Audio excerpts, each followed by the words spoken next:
Well, hello there, hikers. Ghost Mule here.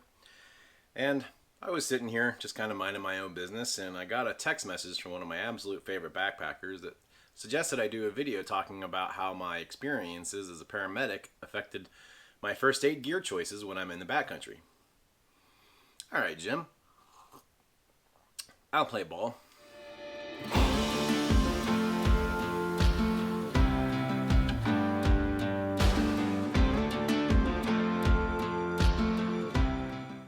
So, in addition to a lifetime of trauma that actually led me to run into the woods in the first place, as well as a crippling lifelong addiction to coffee, my time spent in the emergency services definitely gave me a lot of tools to help me better my emergency preparedness while in the backcountry. So, for many of you, no doubt, now would be a good time for me to give you a little bit of a background into my story and kind of understand a little bit what I'm talking about right now. So throughout my 20s, I spent my time working as a full-time firefighter and paramedic. Technically, I spent 4 years as an EMT basic and then the last 6 years as a paramedic, but that's only going to be interest to the people who actually have done this job as a professional setting. And throughout those 10 years, even though they were in my 20s, I definitely learned a lot of knowledge about in-the-field medical care that no doubt helped shape my abilities in the backcountry as well. And it is that knowledge that has made the biggest difference of all, and I'll talk about that a little bit later. But of course, that knowledge also shaped how I approach my gear choices. Now, before I go too much farther and start talking about how my knowledge has affected my gear choices in some frankly pretty hotly contested gear areas, I wanted to put a little bit of a disclaimer out. This is just my opinion, and it's my opinion based on my experiences throughout life and the training that I've received throughout that period of time as well. This should in no way be a blueprint for you to decide what you should and shouldn't take into the field as far as medical gear goes. Because frankly, if that piece of gear makes you feel more prepared and you know how to use it, bring it. Don't leave it behind. If it's what you want to use, go for it. I'm not going to stop you and I'm not going to judge you for that. With that disclaimer out of the way, I can definitely say that my experiences over the years have definitely shaped how I have approached this relatively important but oftentimes overlooked piece of gear. Now, I started backpacking avidly when I was 17. I became an EMT when I was 20. So I spent the vast majority of my very early backpacking times also being a active and very young medical professional. Now, of course, the age-old adage is we tend to pack our fears, and let me tell you, being an active on-the-street paramedic will definitely create a lot of fears to pack for. And so I definitely did just that. And so for the first half of my backpacking career, I lugged around this monstrosity of a first aid kit. This thing, let me tell you, it had it all, and what it didn't have, I definitely added to it. This thing has in it everything from needles and EMT shears, first responder notebook, soap notes, trauma dressings, triangular dressings, bandage wrap, trauma dressings, pretty much everything that you could think of. I've picked over it through the years since I haven't used it in a while, and it's definitely lost some of its added stuff to it. But this thing at times weighed more than my food did. And so I spent those 10 years lugging this thing around. It probably weighed a couple pounds, and it took up a pretty decent amount of real estate in my backpack, which is probably why I was rocking a 70-liter backpack most of that time. So after 10 years as an active paramedic and firefighter, I eventually figured out that there wasn't enough coffee and backpacking in the world to take my thoughts off of the crazy, stressful things that I was doing. And so I decided it was time for me to make a change. And I figured the best way to change was to go into a field that, frankly, was the one thing that was bringing me joy, which was the outdoors. So I went back to college and got degrees, a couple of them, but one of them dealt heavily with outdoor leadership. So throughout college, my experience as a backpacker and outdoor leader definitely grew. And over time, I was able to look more intensely at what I was carrying, why I was carrying it, and whether or not it was beneficial to me at the time.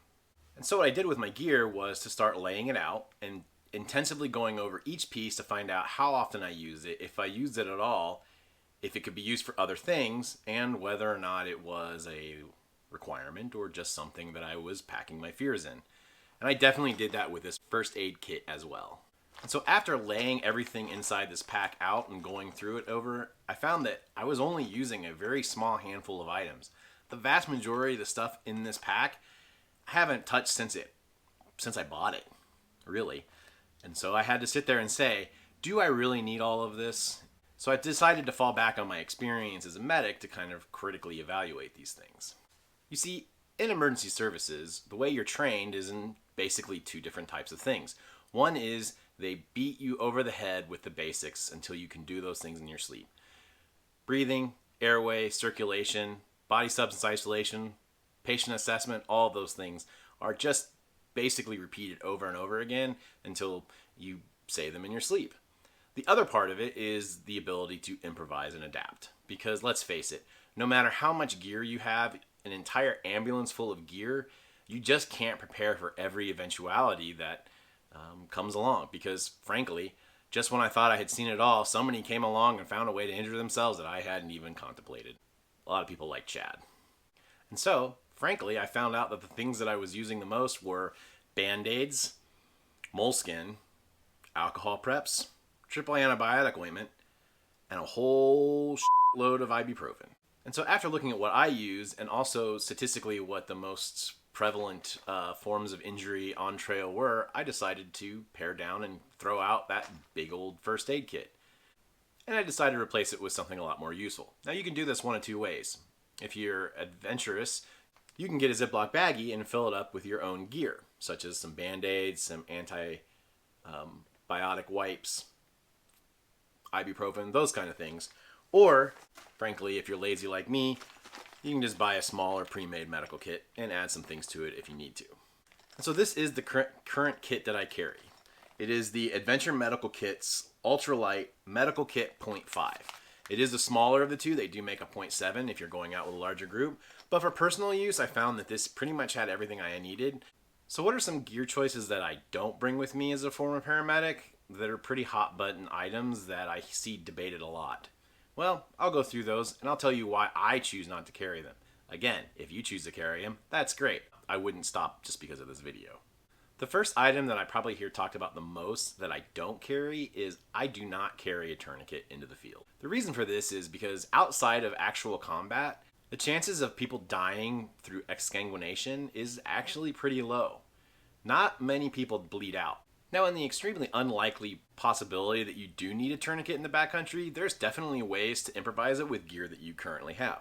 For instance, you can use a belt or the old bandana and stick method. Put the bandana around the wound, put the stick in, twist, and you can actually make an effective tourniquet with that without carrying extra equipment. Another piece of equipment that a lot of people carry that I choose not to carry anymore are a pair of trauma shears. I definitely use these as a paramedic, but generally it was only if it was a severe trauma emergency, such as a car accident or something like that, to remove clothing. The reality is that one, it's very rare that I have to do that in the backcountry, and also I do carry other items that can facilitate that as well. So again, it's a nice item, but generally it's not needed because it only serves really one purpose. Another popular item that I no longer carry are SAM splints, or any other kind of immobilization device. The reason for this is that the majority of injuries, breaks that people experience in the backcountry are going to be ankles and wrists. And generally, those require a splinting device that's a little bit larger and can be very cumbersome to carry. And again, with adaptation, there are ways to make immobilization in the field without having to carry extra equipment. Again, such as using sticks and bandanas and clothing, you can actually construct a pretty effective means for immobilization. In fact, most of those breaks are going to probably be wrist from falls, and those are easily mobilized up against the body. And lastly, I no longer carry large trauma dressings. The reason I don't carry a large trauma dressing is because simply, generally, if you require a large trauma dressing, I don't really want to take the time to go retrieve it to be able to put it on the wound. I'm probably going to grab the closest piece of clothing I have, and again, placing the direct pressure to stop that bleeding. You're probably thinking, well, what about infection? Well, again, infections can be treated. Loss of blood is really tough to treat. And so I'm going to be more concerned about keeping the blood in the body and treating the infection later. The reality is, in the backcountry, it's incredibly difficult to maintain a level of infection control So you most likely are going to have to be treated for that anyways. So what are things that I do carry in my first aid kit? Well, frankly, it's pretty basic. The number one most used items in my first aid kit are medications. For instance, ibuprofen. Ibuprofen is a great pain reliever, and it also is an anti-inflammatory. So things like sprains and stuff that happen while we are hiking, which are the most common injuries in the backcountry, it helps to reduce some of that inflammation in that area as well. And then, of course, things like Imodium AD, because, well, frankly, I have on multiple occasions gotten the Express #2 in the backcountry and had to deal with that. My second most used items are Band-Aids, because let's face it, I'm pretty accident prone and I definitely get cuts and scrapes while I'm out on the backcountry, but most of them are small enough that all I need is a little bit of a Band-Aid and some triple antibiotic ointment, which I'll talk about in a minute. And that's it. Band-Aids definitely get used the most. In addition to Band-Aids, I often will take a small 2x2 absorbent pad in order to help treat those cuts that have a little bit more of a bleed to them that you wouldn't be able to put a Band-Aid directly onto. And the last part of my wound treatment items that I carry is a small tube of triple antibiotic ointment. Not just those little wipes, they can help, but I definitely like to carry a tube because I do use it fairly often. Now I know what you're saying. Just a little bit ago I said that you didn't have to worry about infection. Well, that's only true if you are bleeding so much that it becomes a secondary issue. But a very small cut or scrape or something like that in the backcountry is not an immediate medical emergency, and trying to keep it clean is definitely a good step to increase its ability to heal. And so for me, triple antibiotic ointment goes a long way to helping to make sure that I can fight that infection. Just rub some dirt on and walk it off, you'll be fine. That is an absolutely terrible idea, Chad. What's the matter, Ghost Moo? You a sissy? God, jeez. Damn it, I spilled my beer. And the last thing I'll mention that I carry, because I do carry other items, I'm not going to go through every single one of them, is things to treat blisters and other burns. Because blisters are, in fact, a form of burn. So obviously, blisters is a major issue in the backcountry. Definitely are going to have to treat those from time to time. And so having things like moleskin and other things to kind of treat with that, needles, things, are going to be definitely beneficial as well. And then, of course, having things like burn cream and some Band-Aids and stuff to be able to take care of burns, because if you spend enough time cooking in the backcountry, you have probably burned yourself. The last thing that I carry into the backcountry with me for first aid is by far the most important, and that is my own knowledge and experience. The stuff that I have learned as a professional medical provider, as well as a professional outdoor enthusiast, have definitely been the biggest tools that I have used in the backcountry. And those are the tools that allow me to get a smaller kit without a lot of extra equipment, because I have learned over time how to treat things in non-normal methods. And so by far, my biggest advice to anybody in the backcountry is to go out and get some medical training. There are a lot of places that offer different types of medical training. Now, if you're not looking to be a professional first responder, you don't necessarily have to go out and take an EMT or a paramedic course. Believe me, paramedics, that's 2 years of your life you will never get back. And also, unless you are a professional, it is really hard to maintain those certifications. So I don't think you need to necessarily go to that level. But at its base level, just taking a first aid course is going to put you in a really good position to be able to deal with most stuff that you would handle in the backcountry. These kind of courses are offered both online and in person by the American Red Cross, as well as oftentimes are offered by local fire departments or hospitals. Or if you have the resources and the time and are looking to do something that's a little bit more wilderness related, there are several organizations out there that offer classes specifically in wilderness first aid.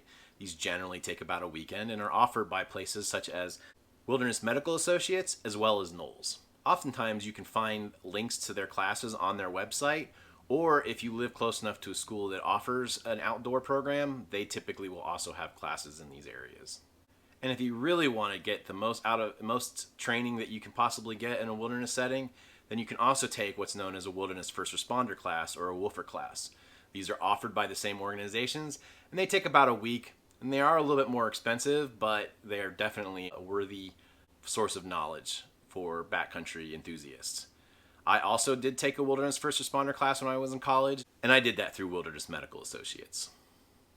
So in closing, the best way for you to prepare in the backcountry setting is to prepare your own knowledge and have gear that you know how to use in the backcountry. Additionally, it's very important to have a plan and a way to prevent most injuries in the backcountry.